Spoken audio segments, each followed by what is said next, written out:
খবরটা পেলাম রাত 9টায়। দরজা খুলেই সুজাতা বলল, শুনেছ কি হয়েছে? কি? তুমি জানো না? অনুতোষদা মারা গেছে। কফি হাউস থেকে ফুরফুরে মেজাজে বাড়ি ফিরেছি। কথাটা প্রথমে আমার মাথাতেই ঢুকলো না। কে মারা গেছে? অনুতোষদা, আমাদের অনুতোষদা। অনুতোষ মারা গেছে? যা, তা কি করে হয়? দিব্যি 45-এর টকবগে মানুষ, জোয়ানই বলা যায়। অসুখ বিসুখেরও কোনো খবর শুনিনি। সে হঠাৎ মারা যাবে কেন? মৃত্যু কি এতই সুলভ? সুজাতা বলল, একটু আগে দীপিকাদের ফোন এসেছিল, নামখানাতে নদীতে ডুবে গিয়ে। সুজাতার গলা বুঝে এলো। আমিও ধপ করে সোফায় বসে পড়েছি। এতক্ষণ কফি হাউসে ছিলাম, কেউ তো কিছু বলল না ওখানে। নাকি ওখানেও কেউ খবর পায়নি আমারই মতো? ঘনিষ্ঠ কারুর মৃত্যু সংবাদ শুনলে আমার বুক ধরফর করে, পা কাঁপতে থাকে, হাতের জোর কমে যায়, তালু শুকিয়ে আসে অজানা ভয়। এখন সেরকমটাই হচ্ছে।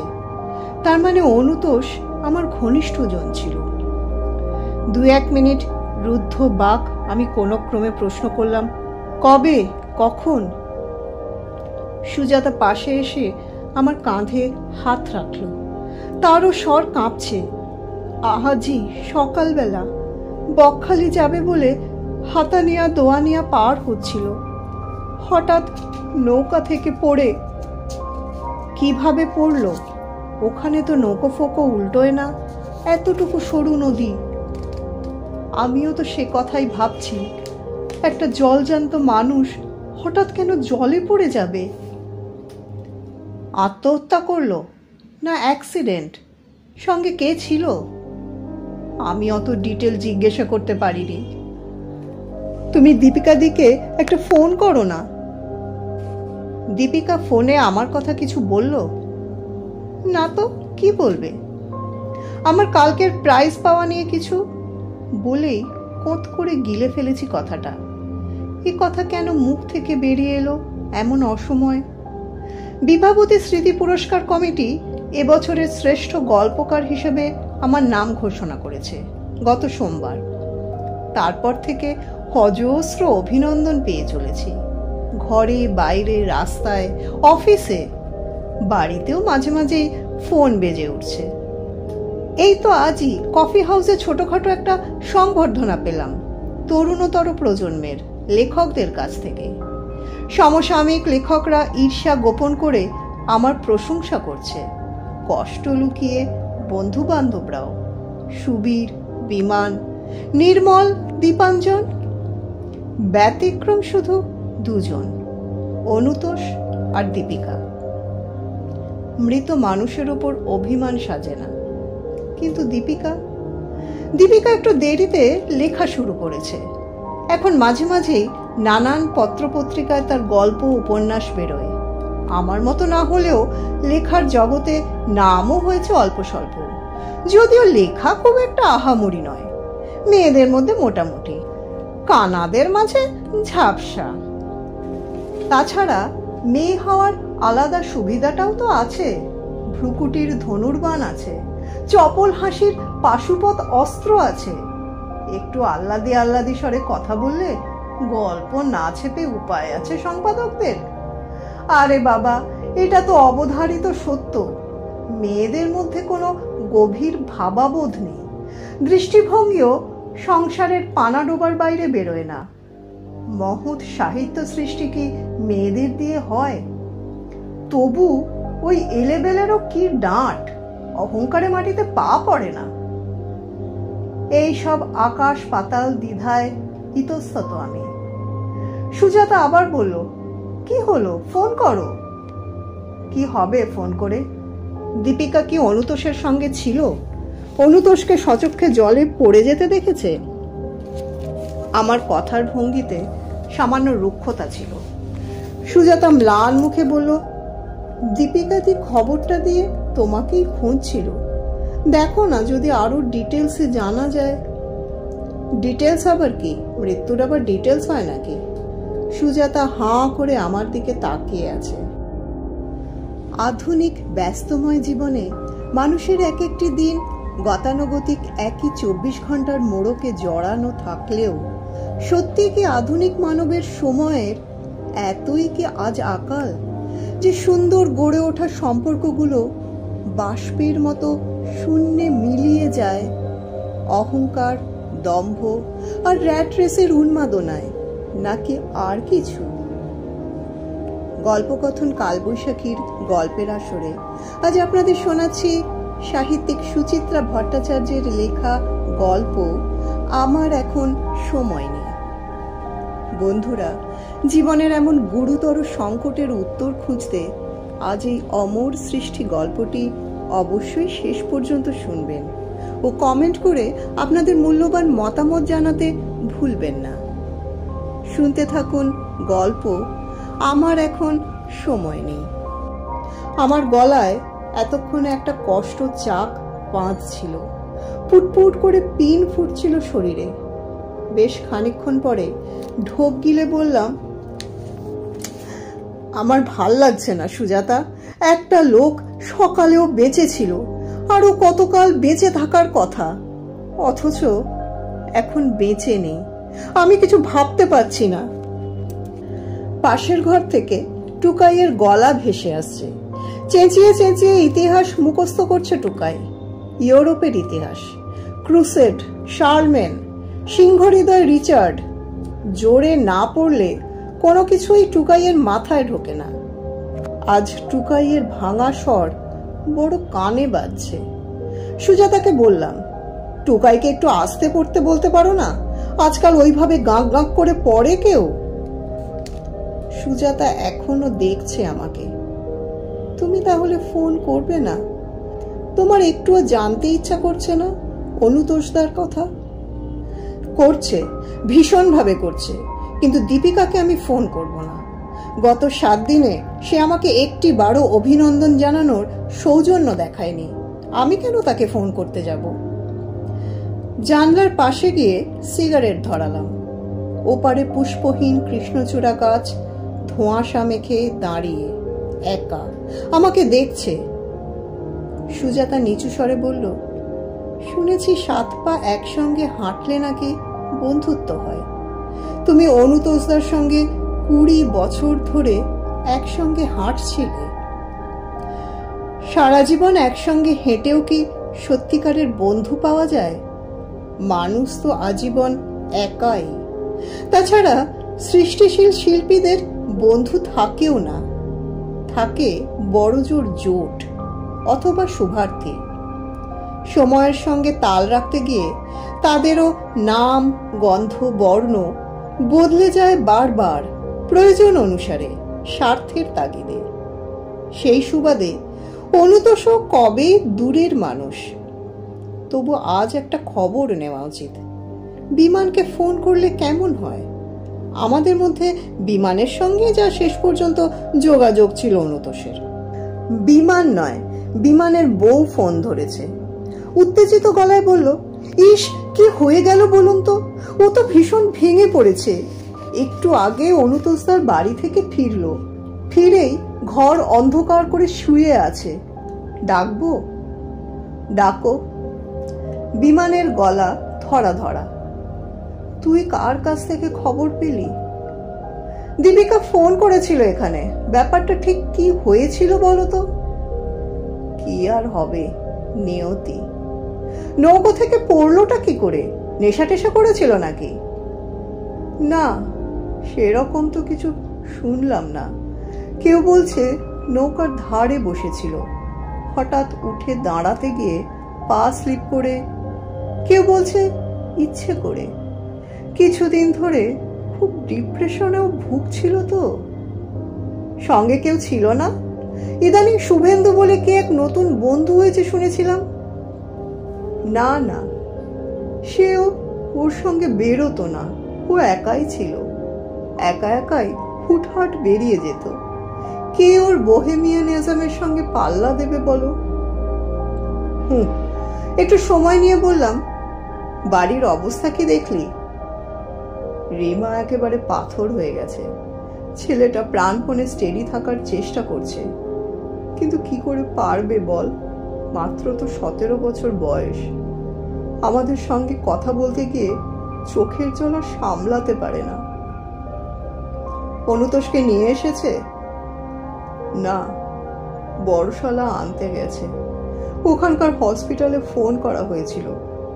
পোস্টমর্টম করে বডি আনতে আনতে কাল সকাল 10টা-11টা হয়ে যাবে। বিমান দীর্ঘশ্বাস ফেলল। কি যে কাণ্ডটা করে বসলো অনুতোষ। তুই কাল সকালে আসছিস তো ওর বাড়িতে? সুবীর দীপাঞ্জনরা অবশ্য স্ট্রেট শ্মশানে চলে যাবে বলেছে, অফিস ঘুরে। কে যেন আমার স্নায়ুতন্ত্রে ঝেঁকে দিয়ে গেল। দম চেপে বললাম, কি করি বলতো? কাল সকালেই আমার আবার বর্ধমান যাওয়ার কথা। বিমান একটু চুপ মেরে গেল, তারপর বলল, ও তোর সেই প্রাইজের ব্যাপারটা আছে না? সকালবেলায় বেরিয়ে পড়বো ভেবেছিলাম। তুই তাহলে আসছিস না? ইচ্ছে তো করছে, ওদিকে প্রাইজ না নিতে যাওয়াটাও খুব বিচ্ছিরি ব্যাপার হবে না? আমার জন্যই অনুষ্ঠান।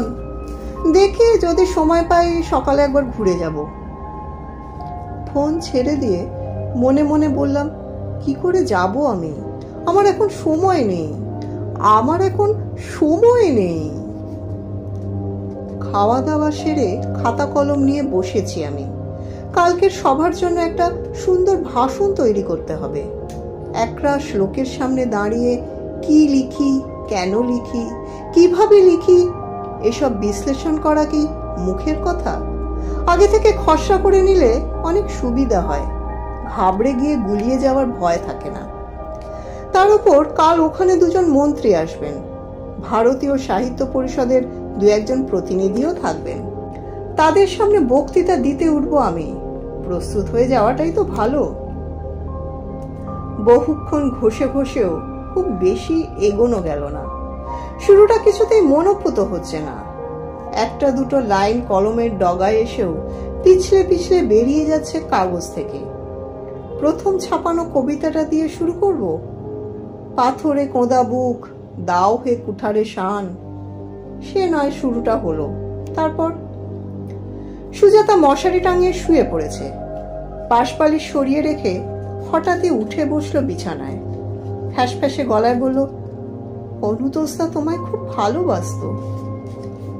যে 2-4 লাইন মাথায় আসছিল তাও হুশ করে বেরিয়ে গেল জানলা দিয়ে। অনুতোষ যে আমাকে ভালোবাসতো তা কি আমি জানি না?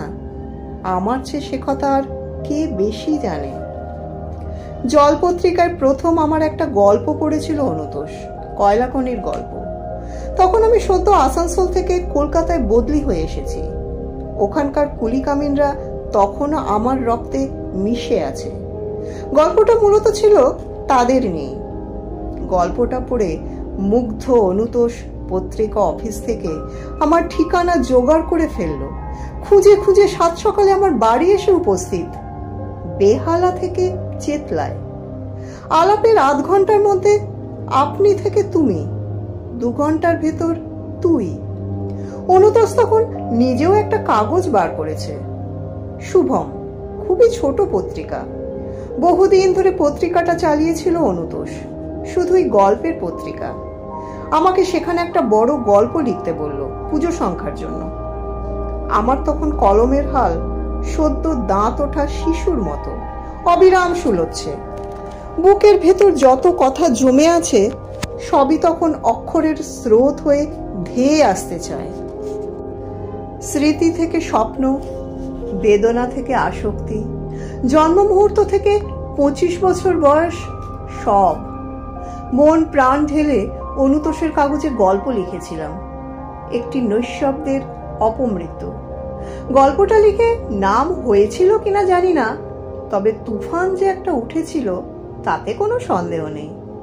তুফানটা তুলেছিল অনুতোষ স্বয়ং, কফি হাউসের আড্ডায়, বই মেলায়, গল্প পাঠের আসরে, বিভিন্ন লিটল ম্যাগাজিনের দপ্তর থেকে শুরু করে নামি দামি লেখকদের বাড়ি গিয়ে গিয়ে আমার গল্পের বিজ্ঞাপন করত অনুতোষ।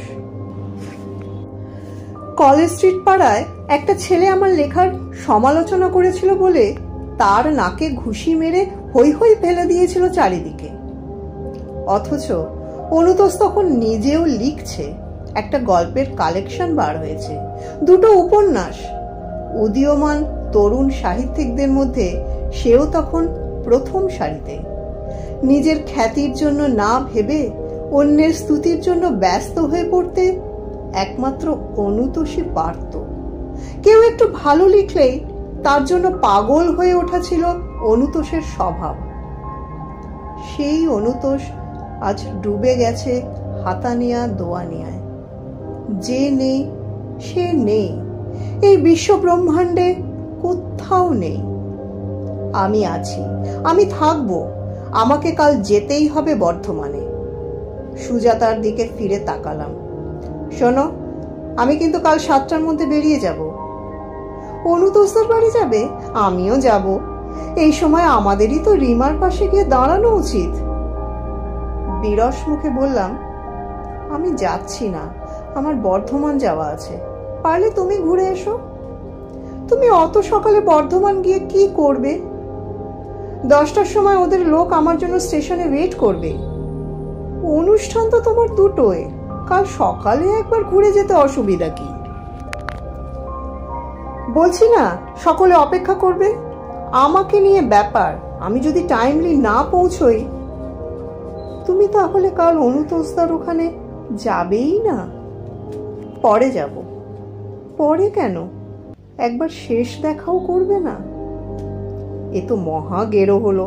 কি করে সুজাতাকে বোঝাই আমাকে কাল একটু আগে যেতেই হবে। মন্ত্রী, ভাষা পরিষদের লোকজনদের সঙ্গে হোটেলে লাঞ্চ আছে। যে কোনো পরিচয়ই খাবার টেবিলে সব থেকে বেশি গাঢ় হয়। মূল্যবান সম্পর্ক গড়ে তোলার এমন স্বর্ণ সুযোগ হাতছাড়া করে কেউ? আবেগ আমারও আছে, অনুতোষের জন্য আমারও কম মন খারাপ হচ্ছে না। তবে সুজাতার মতো বেহিসাবি আবেগ আমার সাজে না, অন্তত যৌবনের এই প্রান্ত সীমা এসে। তার চেয়ে বরং নিক্তিতে মেপে গল্প উপন্যাসে আবেগ ছড়িয়ে দেব। পড়তে পড়তে থম মেরে যাবে পাঠকের বুক। ছেলে মানুষের জোলো সেন্টিমেন্ট কি আমাকে মানায় অনুতোষের মতো? অনুতোষের সঙ্গে আমার শেষ দেখা হয়েছিল মহাবোধি সোসাইটি হলে মাস 5 আগে। এক তরুণ কবির মৃত্যুতে শোক সভা হচ্ছিল। একদম শেষ বেঞ্চে বসেছিল অনুতোষ। আমাকে দেখে উঠে এলো, হাত ধরে টেনে নিয়ে গেল বাইরে। চল একটু কলেজ স্কোয়ারের বেঞ্চিতে গিয়ে বসি, এখানে আমার কেমন দম বন্ধ হয়ে আসছে। গ্রীষ্মের সন্ধ্যা, গোলদিঘি থেকে জোলো বাতাস উঠছিল। পাশাপাশি বসে রইলাম দুজনে বহুক্ষণ। অনুতোষী প্রথম বরফ ভাঙল। ছেলেটার কি প্রতিভা ছিল, অথচ দেখ কেমন দুম করে মরে গেল। এত তাড়াতাড়ি কি করে যে মরে মানুষ! আমি কপালে আঙ্গুল ঠেকালাম। ভাগ্য আমাদের কার যে কখন কোথায় মৃত্যু হবে। অনুতোষ অবাক হয়ে আমার দিকে তাকালো। তুই ভাগ্য মানিস?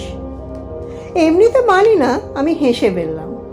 চাকরি প্রমোশনের সময় মানি, বই বিক্রির সময় মানি, ছোটবেলাতেও মানতাম, পরীক্ষার রেজাল্ট বেরোনোর আগে। যাক, এখনো তাহলে সত্যিটা স্বীকার করার সৎ সাহস তোর আছে। তুই কি বলতে চাইছিস? অনুতোষ বিষণ্ণ চোখে তাকালো। দীপেন, তুই অনেক বদলে গেছিস রে। আগের তো নিজের উপর কনফিডেন্স এত কম ছিল না। তোর লেখা শেষ হয়ে আসছে দিন দিন। কথায় কাজে কন্ট্রাডিকশন থাকলে ভালো লেখা বেরোয় না রে। আমার রাগ হয়ে গেল। সিগারেট ধরিয়ে তাচ্ছিল্যের স্বরে বললাম, ফুরোচ্ছিস তুই, আমি না। এবছরও আমি 3টে উপন্যাস লিখছি, গোটা 20 ছোট গল্প। অনুতোষ তড়াং করে উঠে দাঁড়ালো। Number represents nothing. তুই যা বিশ্বাস করিস না তাই লিখিস। You are a big zero. Anutosh এখন শুয়ে আছে লাশ কাটা ঘরে। আমি পাচ্ছি এবছরের শ্রেষ্ঠ তরুণ গল্পকারের পুরস্কার। ওই মূর্খের জন্য সময় নষ্ট করব আমি? জানলার পর্দা ছিঁড়ে ভাষণের লাইন কটা আবার ঢুকে পড়ছে ঘরে। টেবিল ল্যাম্পের চারদিকে ঘুরপাক খেলো কিছুক্ষণ, তারপর ডানা মেলে কাগজে বসলো। সঙ্গে কিছু দৃশ্যকল্প নিয়ে এসেছে তারা। আমার প্রথম জীবনের সাহিত্যের অনুপ্রেরণা। কয়লা খনির খাদানে বেলচা মারছে মজুর, ঘামে কালিতে তাদেরই শরীর কখন কালো মানিক। হঠাৎ কোনো অজ্ঞাত ফাটল দিয়ে জল ঢুকতে শুরু করলো খনিতে। একে একে ডুবে গেল সার সার শ্রমিকের দেহ। ফ্রক পরা বালিকা শবদেহের ঢাকা সরিয়ে নিজের বাবার শরীর খুঁজছে। জলের নিচে বাবা তখন পরিপূর্ণ অঙ্গার। আমি কাতর গলায় সুজাতাকে বললাম, তুমি তো জানো সুজাতা, আমি একদম ডেড বডি স্ট্যান্ড করতে পারি না, কেন আমাকে বারবার জোর করছো? সুজাতা তবু অবুঝ। ভালো করে ভেবে দেখো কেন জোর করছি। কি করে ভাববো? শব্দরা এসে গেছে, শব্দরা এসে গেছে। আমি ফিসফিস করে বললাম, চুপ থাকো, এখন আমার সময় নেই। বন্যার ওপর লেখা আপনার উপন্যাসটা এখনো আমার হাড় কাঁপিয়ে দেয়। মন্ত্রীবাক্যে আমার রোমে রোমে হর্ষ যাচ্ছিল। এত কাজের মাঝেও আমার মতো একজন লেখকের লেখা ইনি পড়েছেন। খরা বা অনাহারের উপর আপনার তো তেমন লেখা দেখি না। এসব নিয়েও তো আপনার লেখা উচিত। এই যে কালাহান্ডিতে এত বড় একটা অনাবৃষ্টি চলছে। না মানে, আমি ঘাড় চুলকালাম। ওদিকে তো বড় একটা যায়নি, সচক্ষে না দেখলে আমি আবার ঠিক লিখতে পারি না। দেখে আসুন, ঘুরে আসুন। কে বলেছে আপনাকে না দেখে লিখতে? অন্ধ্র উড়িষ্যার দিকে কিছু কালচারাল ডেলিগেট পাঠাচ্ছি, যাবেন আপনি? সঙ্গে ট্যুরিং স্পটগুলোও দেখে আসতে পারেন। আমি নীরব থাকি। নীরব থাকাটাই এই মুহূর্তের দস্তুর। শব্দহীনতাই শ্রেষ্ঠ সম্মতি। স্থানীয় এক অডিটোরিয়ামে বেশ বড়সড় সভার আয়োজন করেছেন উদ্যোক্তরা। আমার পুরস্কারটিও ভারী মনোরম। সপ্তাশ্ব বাহিত রথে ছুটছেন সূর্যদেব, ব্রোঞ্জের মূর্তি, বেশ পাকা হাতের কাজ। সঙ্গে একটা শাল, ফুল আর 10,000 টাকার চেক। সভা ভাঙার পর স্থানীয় পত্রিকার কয়েকটা ছেলে আমার সাক্ষাৎকার নিতে এলো। তারা শুধুই আমার স্টেজের ভাষণে তৃপ্ত নয়, নতুন করে তাদের আবার আমার লেখার উদ্দেশ্য বোঝাতে হবে। ছেলেগুলোর প্রশ্নের জবাব দিতে দিতে আমি যখন প্রায় বিধ্বস্ত, এক ছোকরা ঝপ করে জিজ্ঞাসা করে বসলো, আপনি তো লেখক অনুতোষ দত্তকে খুব কাছ থেকে চিনতেন, তাই না? এই প্রশ্ন যে কখনো না কখনো উঠবেই আমি জানতাম। আজই সমস্ত বাংলা দৈনিকে অনুতোষের মৃত্যু সংবাদ বার হয়েছে। গহীন জলে ডুবে গেলেন উদীয়মান সাহিত্যিক। অনুতোষ দত্তর অপমৃত্যু। নদীতে তলিয়ে গেলেন 70 দশকের গল্পকার। মুখ থেকে হাসি মুছে নিলাম। কে না তাকে চিনত ভাই? সে তো শুধুই গল্পকার ছিল না, সে ছিল আমার এক সময়ের সুহৃদ। আমরা একসঙ্গে গল্পের কাগজ করেছি, গল্প নিয়ে কত হইচই করেছি, জীবনমুখী গল্পের জন্য আন্দোলন গড়ে তুলেছি। কিন্তু আমরা তো গত 5-7 বছর ধরে অনুতোষ বাবুর সেরকম লেখা পাইনি। উনি কি লেখা ছেড়ে দিয়েছিলেন? সঙ্গে সঙ্গে উত্তর দিতে পারলাম না। প্রশ্নটা আমাকেও ধাক্কা মেরেছে অনেকবার। অনুতোষটা বড় এলোমেলো ছিল। সেটাই কি কারণ? আজ ক্যানিং ছুটছে, কাল বসিরহাট, পরশু মালদা, পরদিন কেঁদুলি। প্রবাদ ছিল অনুতোষকে নাকি একসঙ্গে একই সময় দক্ষিণেশ্বর, বেহালা আর সন্দেশখালিতে দেখা যায়। যে মানুষ এক মুহূর্ত নিজেকে স্থিত করতে পারে না, যার চিন্তায় কোনো গৃহস্থালী নাই, সে কি করে সাজিয়ে গুছিয়ে গল্প লিখবে? শুধুই এক বুক ভাব নিয়ে কি লিখে ওঠা যায়? আশ্চর্য, এই নিয়ে অনুতোষের কোনো দুঃখবোধ ছিল না, কিংবা হয়তো ছিল। কোনো কিছু ঠিক মনোমতো লিখতে পারছিল না বলেই ছটফট করত দিন রাত, উন্মত্তের মতো দিক বিদিক ছুটে বেড়াতো। লেখার উপকরণ খুঁজতে গিয়ে লেখাটাকেই হারিয়ে ফেলেছিল অনুতোষ। আমি যুবকের দিকে তাকালাম। হয়তো অনুতোষ পারছিল না। লেখকরা অনেক সময় ভেতর থেকে ফুরিয়ে যায়। এক তরুণ কপালে ভাঁজ ফেলে প্রশ্ন ছুড়ল, এই যে স্যাড দুর্ঘটনাটা, অনুতোষ বাবুর হঠাৎ নৌকা থেকে পড়ে মারা যাওয়া, এর সঙ্গে কি ওর হতাশার কোনো যোগ আছে বলে মনে হয়? এত কচকচি আমার ভালো লাগছে না। অনুতোষ যখন জলে পড়ে যায় তখন তার মনের অবস্থা কি ছিল আমি কি করে বলবো? তাকে নিয়ে এত প্রশ্নের জবাবই বা কেন আমি দেব? হঠাৎ আমার নাকে যেন ঘুষি মারল কেউ।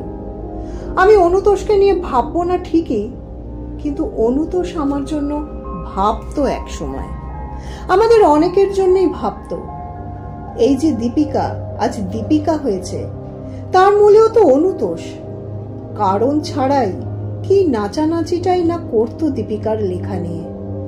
সেই দীপিকা গত মাসে কফি হাউসে বসে অবলীলায় নিন্দা করে গেল অনুতোষের।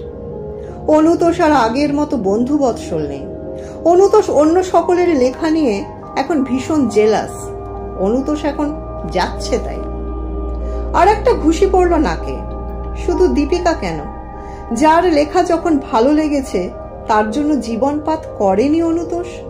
নামী পত্রিকা থেকে নিজের গল্প তুলে নিয়ে অন্যের গল্প সম্পাদকের হাতে তুলে দেওয়াকে কি বলে? শুধু লিখতে না পারার হতাশা, না সঙ্গীদের থেকে বিচ্ছিন্ন হয়ে যাওয়ার যন্ত্রণা? কোনটা বেশি পীড়িত করেছিল অনুতোষকে? দূর, সঙ্গীরা কি করবে, আমি কি করব? অনুতোষের টালমাটাল চলার সঙ্গে যদি পা মেলাতে না পারি সে দোষ কি আমার? তাছাড়া অনুতোষ এখন ফুরিয়ে যাওয়া শক্তি। তার পত্রিকাটাও উঠে গেছে, কেউ আর তাকে পাত্তা দেয় না। কিসের জন্য বন্ধুরা তাকে আঁকড়ে থাকবে? হৃদয় ছাড়া আর কি ছিল তার? সে নিজেই এক মূর্তিমান ব্যর্থতা। আমি কথা ঘুরিয়ে বললাম, হতাশা সব লেখকের মনেই থাকে কোনো না কোনো ভাবে।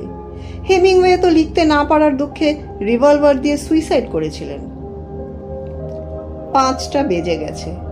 হেমন্তের দুপুর নির্জীব হয়ে আসছে ক্রমশ। উপহার কিডস ব্যাগে গুছিয়ে উঠে দাঁড়ালাম। চলি ভাই। যুবকদের মুখে অতৃপ্তির ছাপ ফুটে উঠেছে। আরো কয়েকটা প্রশ্ন ছিল যে, আচ্ছা আপনি যখন লেখেন তখন কি গল্পের পূর্ণ চেহারাটা আপনার চোখের সামনে ভেসে থাকে? এ প্রশ্নের উত্তর দিয়ে লাভ নেই। উত্তর দিলেই নতুন প্রশ্ন আসবেই।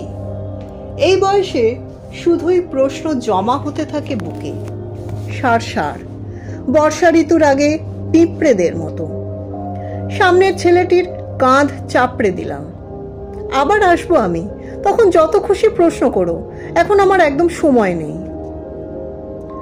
রাতের শরীর মাড়িয়ে ফাঁকা বাস সাঁই সাঁই ছুটছিল। বর্ধমান থেকে লোকাল ধরে হাওড়া স্টেশন থেকে বাস। এবার আমার ফেরার পালা। পুজোয় বেরোনো উপন্যাসটা নিয়ে আজ রাত থেকেই বসবো ভাবছি। পুজো সংখ্যার জন্য তাড়াহুড়ো করে লেখাতে অনেক ফাঁক ফোকর থেকে গেছে। বইমেলায় বই হয়ে বেরোবার আগে ভালো মতো ঘষা মাজা দরকার। মাঝের দিকের চ্যাপ্টারগুলো বাড়াতে হবে। প্রকাশকরা বলে উপন্যাসটা একটু মোটার দিকে থাকলে কাটতিটা ভালো হয়। হাজরা মোড় পার হয়ে বাসটা হঠাৎ খারাপ হয়ে গেল। ড্রাইভার কন্ডাক্টররা মিলে চেষ্টা করলো খানিকক্ষণ। কয়েকবার গড়গড় করলো, হেঁচকি তুলল, তারপর পুরোপুরি নিথর। গোটা 15 যাত্রী রয়েছে বাসে। সকলের মুখেই গৃহে ফেরার উদ্বেগ। হেমন্তের শিরশিরে বাতাসে কমফর্টার জড়ানো এক প্রৌঢ় কন্ডাক্টরদের উদ্দেশ্যে হাঁক মারল, কি হে, পুরোপুরি দেহ রাখলো নাকি? কন্ডাক্টর হেল্পারদের কাছ থেকে বিড়ি নিয়ে ধরালো। বোধহয় সেলফ ফেসে গেছে, কি বলো পার্টনার? ড্রাইভার গম্ভীর মুখে বলল, হ্যাঁ, ঠেলতে হবে। 4 মহিলা ছাড়া বাকিরা বাস থেকে নেমে পড়েছে। সকলের দেখা দেখি আমিও হাত লাগিয়েছি। হেই আমার এই জোয়ারদারি, হেই আমার এই জোয়ারদারি। একটু গড়িয়ে এবার একটু জোর হিক্কা তুলল বাস, তারপরেই পুরোপুরি মৃত। অন্য যাত্রীরা ভাড়া ফেরত নিয়ে কন্ডাক্টরের সঙ্গে বচসা জুড়েছে। ছোট্ট ভিড় জমেছে রাস্তায়। মেহনতি জনগণের কাছ থেকে পয়সা উদ্ধার করা তাদের নিয়ে গল্প লেখার থেকে অনেক বেশি কঠিন। আমি আর দাঁড়ালাম না। বাড়ি পৌঁছতে মাইলখানেকও বাকি নেই। রাত হয়েছে, হোক, এটুকু রাস্তা হেঁটেই মেরে দেবো আজ। চেতলা ব্রিজের কাছে এসে একটা সিগারেট ধরালাম। দুপুরের খাওয়া বেশ হেভি হয়ে গেছে, এখনো মাংসের ঢেকুর উঠছে। সপ্তাশ্য বাহিত সূর্য আমার কাঁধে। মূর্তিটা তেমন ভারী নয়, তবু ঘাম হচ্ছে অল্প অল্প, ক্লান্তিতে, শারীরিক অস্বস্তিতে। একটা ধোঁয়ার কুণ্ডলি ধেয়ে এলো হঠাৎ শ্মশানের দিক থেকে। মাংস, হাড় আর চর্বি পোড়ার গন্ধ। আমি নিথর। অনুতোষ তো এই শ্মশানেই এসেছিল আজ। কখন এসেছিল? কিসে পোড়ানো হলো অনুতোষকে? ইলেকট্রিক চুল্লিতে, কাঠে, নাকি অনুতোষ লাশ কাটা ঘর থেকে এখনো এসে পৌঁছতে পারেনি এখানে? কিংবা হয়তো এই এসে পৌঁছলো সবে। আচমকাই ধোঁয়া মাখা বাতাস ফিসফিস করে উঠেছে। আয় দীপেন, তোর জন্যই অপেক্ষা করছি রে। তোরা না এলে আমি যাই কেমন করে? আমার গা ছমছম করে উঠল। আমার কান্না পেয়ে গেল। মাংস পোড়া গন্ধ আষ্টে পৃষ্ঠে জাপটে ধরেছে আমাকে। দুপুরের মাংসের ঢেকুর জ্বালিয়ে দিল বুক। কটু বাতাস আবার টানছে। আয় দীপেন, আয় দীপেন। হেমন্তের কুয়াশায় আমার স্বর ডুবে গেল। আমাকে ছেড়ে দে অনুতোষ, আমার হাতে এখন অনেক কাজ। আমার এখন সময় নেই রে।